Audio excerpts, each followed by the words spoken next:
ನಮಸ್ತೆ, ನಾನು ನಿಮ್ಮ ವಿಜಯ. ನೀವು ನೋಡ್ತಿದ್ದೀರಾ ವಿಜಯ ಲಾಕ್ಸ್ ಬಿದ್ರ. ನಾನು ಇವತ್ತೊಂದು ವೀಳ್ಯದೆಲೆಯಲ್ಲಿ ಒಂದು ರೆಸಿಪಿ ಮಾಡುವ ಅಂತ ಇದ್ದೇನೆ. ಈ ವೀಳ್ಯದೆಲೆಯ ಮಹತ್ವವೇನು ಅಂತ ಹೇಳ್ತೇನೆ. ಎಲ್ಲ ಹೇಳಲಿಕ್ಕಾಗಲಿಕ್ಕಿಲ್ಲ, ಅದರ ಸ್ವಲ್ಪ ಹೇಳ್ತೇನೆ. ಈ ವೀಳ್ಯದೆಲೆ ಉಂಟಲ್ಲ, ಇದು ನಮಗೆ ಎಲ್ಲದಕ್ಕೂ ಬೇಕು. ಅಂದರೆ ಫಸ್ಟಿಂದ ಮಗು ಹುಟ್ಟಿದಾಗದಿಂದಲೂ ಪ್ರತಿಯೊಂದು ಕೆಲಸಕ್ಕೂ ಇದು ವೀಳ್ಯದೆಲೆ ಬೇಕು. ಹಾಗೆ ನಾವು ಒಂದು ಯಾವುದೇ ಪೂಜೆ ಮಾಡಿಸೋದಿದ್ರೂ ವೀಳ್ಯದೆಲೆ ಅಡಿಗೆ ಬೇಕು. ಹಾಗೆ ಒಂದು ಒಳ್ಳೆ ಅಡಿಗೆ ಮಾಡಿ ಊಟ ಮಾಡಿದರೆ ವೀಳ್ಯದೆಲೆ ಹಾಕ್ಕೊಳ್ತಾರೆ. ಹಾಗೆ ವೀಳ್ಯದೆಲೆ ತುಂಬ ಮಹತ್ವ ಇದೆ. ಒಂದು ಪೂಜೆಗಳನ್ನು ಮಾಡೋದಾದರೆ ಗಣಪತಿ ಪೂಜೆ ಇರ್ಬೋದು, ಲಕ್ಷ್ಮೀ ಪೂಜೆ ಇರ್ಬೋದು, ಈಗ ವರಮಹಾಲಕ್ಷ್ಮಿ ಮುಂದೆ ಬರ್ತಾ ಇದೆ, ಅದಕ್ಕೆ ಇರ್ಬೋದು. ಪ್ರತಿಯೊಂದು ಪೂಜೆಗಳಿಗೂ ಈ ವೀಳ್ಯದೆಲೆ ಬೇಕು. ಅಂದರೆ ಇದು ತುಳಸಿ ಹೇಗೆ ಮುಖ್ಯವೋ ಹಾಗೆ ಈ ವೀಳ್ಯದೆಲೆ ಮುಖ್ಯ. ಇದರ ವಿಶೇಷ ಏನಂದರೆ ಈ ತುದಿ ಮತ್ತು ಪೂಜೆಗಿಡುವಾಗ ಇದರ ತುದಿ ಮತ್ತು ಕಡೆ ಇದು ಬೇಕು. ಮತ್ತು ವೀಳ್ಯದೆಲೆಯಲ್ಲಿ ತೂತ ಇರಬಾರ್ದು, ಕರೆಕ್ಟಾದ ವೀಳ್ಯದೆಲೆ ಬೇಕು. ಅದಕ್ಕೆ ಅಷ್ಟು ಒಳ್ಳೆ ಮಹತ್ವ ಇದೆ. ಹಾಗೆ ಈ ವೀಳ್ಯದೆಲೆ ಆರೋಗ್ಯಕ್ಕೆ ತುಂಬ ಒಳ್ಳೆಯದು. ಏನು ಆರೋಗ್ಯಕ್ಕೆ ಅಂದರೆ ಹೇಳ್ತಾರೆ, ಈ ಆಯುರ್ವೇದ ಡಾಕ್ಟ್ರುಗಳೆಲ್ಲ ಹೇಳ್ತಾರೆ, ಅಂದರೆ ಕ್ಯಾನ್ಸರಿಗೆ, ಹಾಗೆ ಶುಗರ್ ಇದ್ದವರಿಗೆ ಎಲ್ಲ ಸುಮಾರು ಹೇಳಿದ್ದಾರೆ. ನಾನು ಒಂದೆರಡು ಹೇಳ್ತೇನೆ ಅಷ್ಟೇ. ಅದಕ್ಕೂ ಕೂಡ ತುಂಬ ಒಳ್ಳೆಯದು. ಹಾಗೆ ನಮಗೆ ಶರೀರದಲ್ಲಿ ಸುಣ್ಣದ ಅಂಶ ಕಡಿಮೆ ಆದರೆ ಡಾಕ್ಟ್ರ್ ಹೇಳ್ತಾರೆ, ಸ್ವಲ್ಪ ಅಡಿಕೆ ಮತ್ತು ಸುಣ್ಣ ವೀಳ್ಯದೆಲೆಗೆ ಹಾಕಿ ತಿನ್ನಿ. ನೀವು ದಿನಕ್ಕೊಂದು ಸಲ ಊಟ ಮಾಡಿ ಆದಮೇಲೆ ತಿನ್ನಿ, ನಿಮಗೆ ಆರೋಗ್ಯಕ್ಕೆ ತುಂಬ ಒಳ್ಳೆಯದು ಅಂತ ಹೇಳ್ತಾರೆ. ಶರೀರದಲ್ಲಿ ಸುಣ್ಣದ ಅಂಶ ಕಡಿಮೆ ಆದರೆ. ಹಾಗೆ ಇದು ಪ್ರತಿಯೊಂದಕ್ಕೂ ಈ ವೀಳ್ಯದೆಲೆ ತುಂಬ ಒಳ್ಳೆಯದು. ಹಾಗೆ ನಾನಿದು ಎಲ್ಲದಕ್ಕೂ ಬಳಸ್ತೇವೆ. ಹಾಗೆ ನಮ್ಮ ಊಟದಲ್ಲಿ ಯಾಕೆ ಬಳಸಬಾರ್ದು, ಊಟದಲ್ಲಿ ಬಳಸುವ ಅಂಥೇಳಿ ಇವತ್ತೊಂದು ರೆಸಿಪಿ ಮಾಡ್ತಾ ಇದ್ದೇನೆ.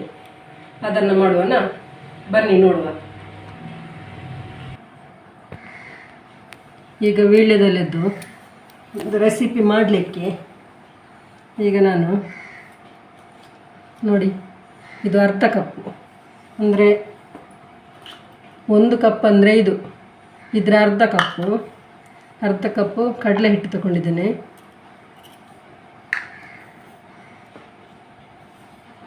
ಇದು 1/4 ಕಪ್, ಇದು ಕಾರ್ನ್ಫ್ಲವರ್,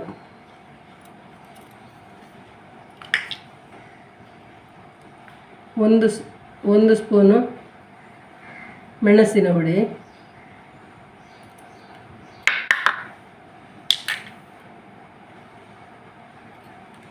ಇದು ಟೀ ಸ್ಪೂನಲ್ಲಿ 1/4 ಟೀ ಸ್ಪೂನ್ ಆಗುತ್ತೆ. ಇದರಲ್ಲಿ ಗರಂ ಮಸಾಲ, ಇದು 1/4 ಟೀ ಸ್ಪೂನ್, 1/4 ಟೀ ಸ್ಪೂನ್ ಜೀರಿಗೆ ಪೌಡ್ರು,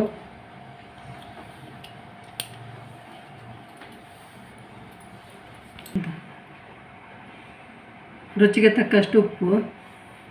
ಇದನ್ನು ಹಾಕಿಕೊಂಡು ಇದು ಕಲಸುವುದು ನೀರು ಹಾಕಿ.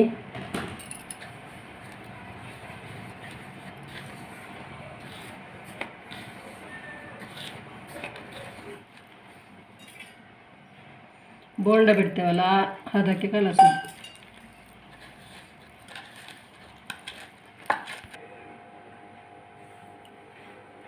ನೋಡಿ, ಇಷ್ಟು ದಪ್ಪ ಇದ್ದರೆ ಸಾಕು.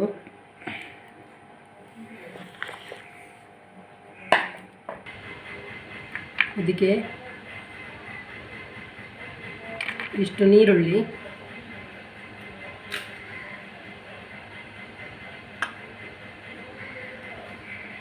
ಒಂದು ಕಾಯಿ ಮೆಣಸು, ಮತ್ತು ಸ್ವಲ್ಪ ಶುಂಠಿ, ಹಚ್ಚಿದ ಶುಂಠಿ, ಇನ್ನೊಂದು ಸ್ವಲ್ಪ ಕೊತ್ತಂಬರಿ ಸೊಪ್ಪು, ಮತ್ತು ಒಂದು ಆಲೂಗೆಡ್ಡೆ. ಇದನ್ನು ಮ್ಯಾಶ್ ಮಾಡ್ಕೊಳ್ಬೇಕು ಒಟ್ಟಿಗೆ. 1/4 ಟೀ ಸ್ಪೂನ್ ಅರಿಶಿನ,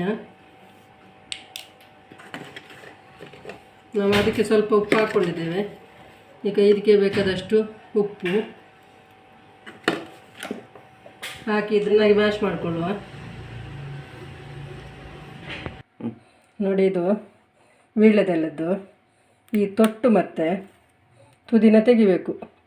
ಅದು ತಿನ್ನುವಾಗಲೂ ನಾವು ಎಲೆದ್ದು ತುದಿ ಮತ್ತು ತೊಟ್ಟು ತೆಗಿಬೇಕು ಅಂತ ಹೇಳ್ತಾರೆ. ಹಾಗೆ ಈಗ ಎಣ್ಣೆ ಬಿಸಿ ಇಟ್ಕೊಂಡಿದ್ದೇನೆ. ಇದನ್ನು ನಾವು ಸ್ವಲ್ಪ ಹೀಗೆ ಮಾಡಿ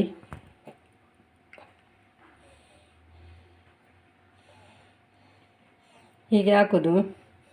ಅದಕ್ಕೆ ಇನ್ನೊಂದು ಮುಚ್ಚಲಿಕ್ಕೆ ಬೇಕಲ್ಲ, ಅದನ್ನು ಕೂಡ ಹಾಗೆ ತುದಿ ಮತ್ತು ಕಡೆ ತೆಗೆಯೋದು. ಮತ್ತು ಇದಕ್ಕೆ ಸ್ವಲ್ಪ ನಾವು ಮಾಡಿಕೊಂಡಂಥ ಮಸಾಲನ್ನು ಹಾಕ್ಕೊಳ್ಳೋದು.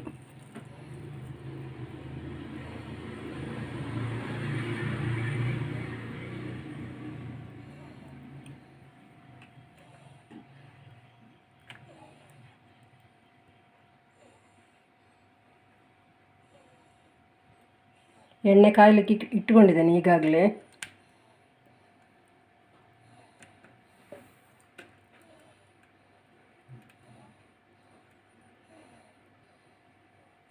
ಮಾಡಲಿಕ್ಕೆ ಕಷ್ಟ ಏನಿಲ್ಲ, ಸುಲಭ ಇದೆ. ನೀವು ನೋಡಿ ಮಾಡಿ ತಿಂದು ಹೇಳಬೇಕು ಹೇಗೆ ಉಂಟು ಅಂತ. ನಮ್ಮ ಆರೋಗ್ಯವನ್ನು ನಾವೇ ಕಾಪಾಡಿಕೊಳ್ಳೋಣ.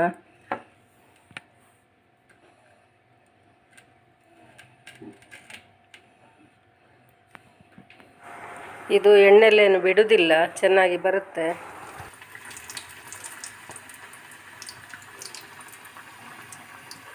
ನಿಧಾನ ಬೆಂಕಿಟ್ಟು ಕಾಯಿಸಬೇಕು.